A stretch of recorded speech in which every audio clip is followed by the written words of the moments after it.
Good day, everyone. Today we will continue discussing essential topics about media and information literacy, and we will review again and discuss the learning activity sheet as provided by DepEd to the students in senior high school. So, are you ready now? Let's get it on. Welcome everyone to my channel. My name is Mon. Sir Mon. Our previous competency is to cite an example of the issue showing the power of media and information to affect change. And for this week, our competency is to describe the impact of massive open online. Remember Marshall McLuhan? In 1964, he said, and I quote, "We have extended our central nervous system itself in a global embrace," close quote. You remember him? We talk about him in his essay, "The Medium is the Message," okay? In our lesson, if I'm not mistaken, in our first lesson for media and information literacy. Now, his words on the extension of the central nervous system applies to our topic on the impact of massive open online. Marshall McLuhan emphasized that the rise of the electronic media marked a dramatic transformation in the history of men.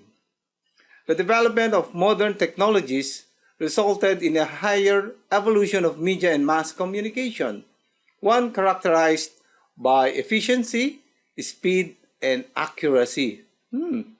Because of the technology, people are now living in a global village where physical distance is no longer a barrier, okay? Where communication anywhere and anytime is possible. You can talk to your friends abroad in the US, in the East Coast, in the West Coast, in Europe, okay, in Asia, and where any information is accessible, it's just a tap or a click. Do you agree? As a matter of fact, I've been clicking news about what's going on in the US right now. Okay? Well, giving new light to McLuhan's theory, W. James Potter, okay, in 2016, well, not Harry Potter, okay, gave out a new perspective in looking through mass media's development. Potter saw a consistent pattern to explain the development of mass media. This life cycle pattern can be summarized into 5 stages, and namely, innovation, which is the birth, penetration, which is the growth, peak, the maturity, decline, and adaptation. We will discuss them one at a time. Let's take a look. The first one, innovation stage. Each mass medium starts with a technological advancement. The development of mass media was made possible through introduction of new medium. For example, newspaper created the print industry, right? The camera helped start the development of the film industry, and television paved the way to the television industry, and so on. The second stage after the innovation is the penetration stage. After the innovation of the new form of technology, it now enters the market, okay, with the consumers buying and trying the new technology. This is where the medium enters the penetration stage. This stage is characterized by the public's growing acceptance and positive evaluation of the invented medium. The third stage is called the peak stage. Here, the medium gains the most attention and utilization, generating more revenues compared to the other media. Okay, of course, ito na yung kumikita na sila ng malaki. Of course, na-utilize na, no? So, nandun na sila sa peak ng kanilang development and or business. And then the fourth stage would be the decline. Although a particular medium has already reached its peak, sooner or later it will be challenged by a new form of media which cause its decline. Yun yung nangyayari naman, di ba? Meron ka ng Friendster, tapos pinasok ka ng Facebook, ayan, wala na yung Friendster. Okay, audience starts to shift to another medium, resulting in an erosion of revenues and users of the old medium. And of course, the last stage will be the adaptation stage, that with the rise of the new media, the declining medium should find ways, okay, to counter the shifting balance, or else it may become obsolete. And this calls for the adaptation stage, where the old medium tries to redefine and redesign its position and presence in the media market. This is also the reason why media convergence happens, no? You join in sila. Okay? Now, let's take a look. In UNESCO reports that 119 countries have closed schools nationwide since the COVID-19 outbreak, disrupting the learning and education of an estimated 897 million students in the Philippines alone. I don't know if it's this in the Philippines alone, 897 million students. Okay? Millions more could be affected as more countries order school closures. Okay? Luckily, education system in the Philippines uses technology to deliver quality education used during this pandemic. And in 2008, educators Stephen Downers and George Siemens created an open course that utilized online platforms such as Facebook, Wiki, blogs, and now Google Classroom, Zoom, Microsoft Teams to serve as classrooms. It was called Connectivism and Connective Knowledge, which around 2,200 people joined. That is according to Marquez in 2013.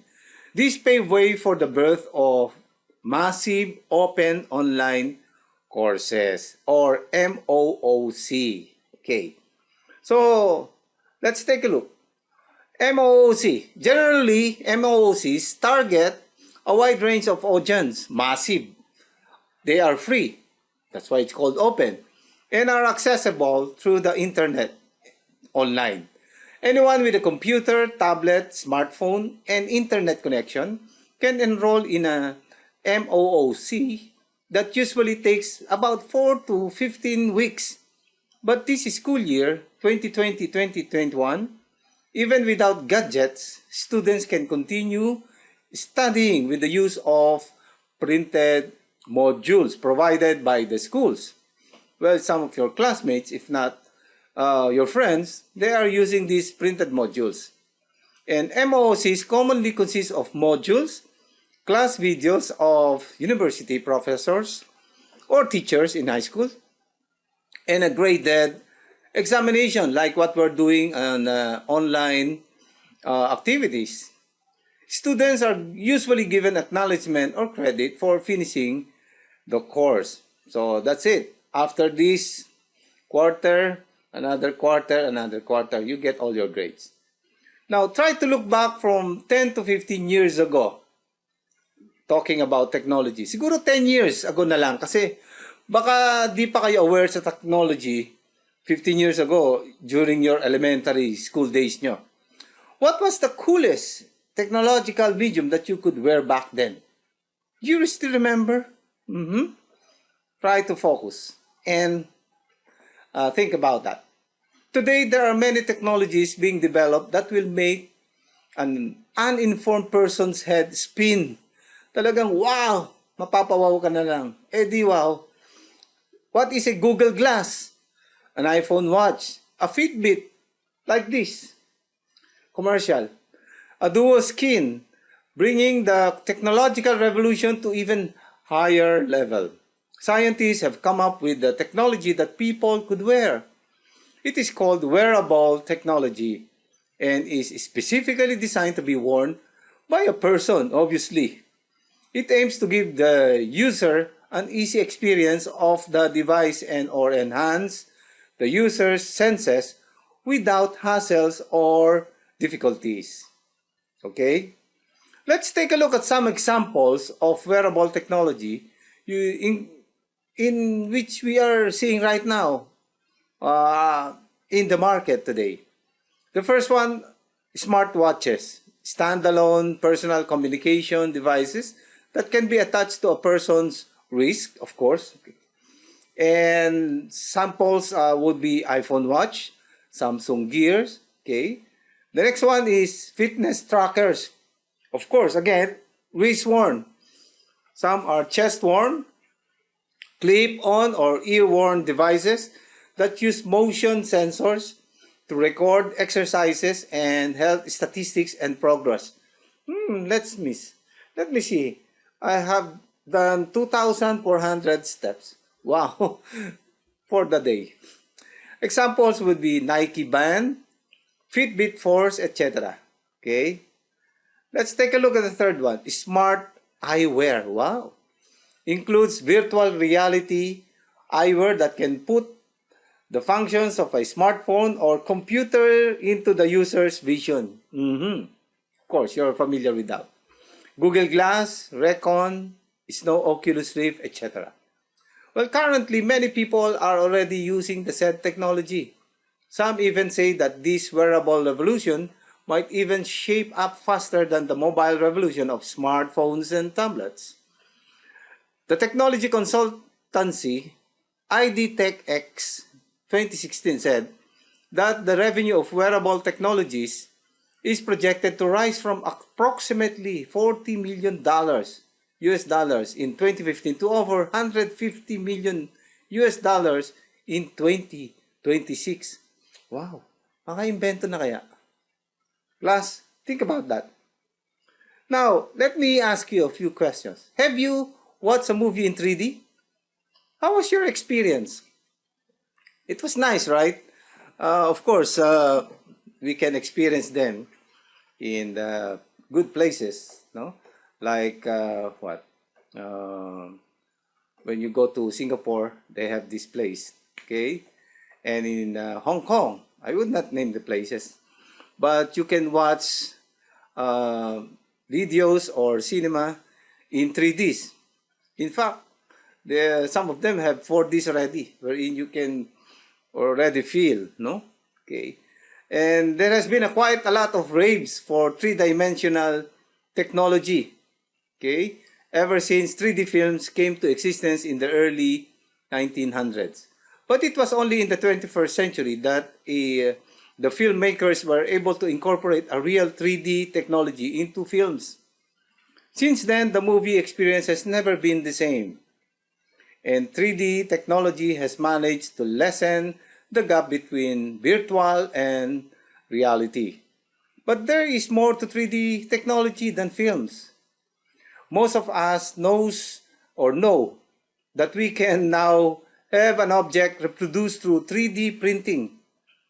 With a 3D printer, a digital file created through a 3D modeling software or copied through a 3D scanner can now be made into a 3D solid object. Interesting, right? I wonder if I can create my own image, okay, and turn it into a wax. I like that idea.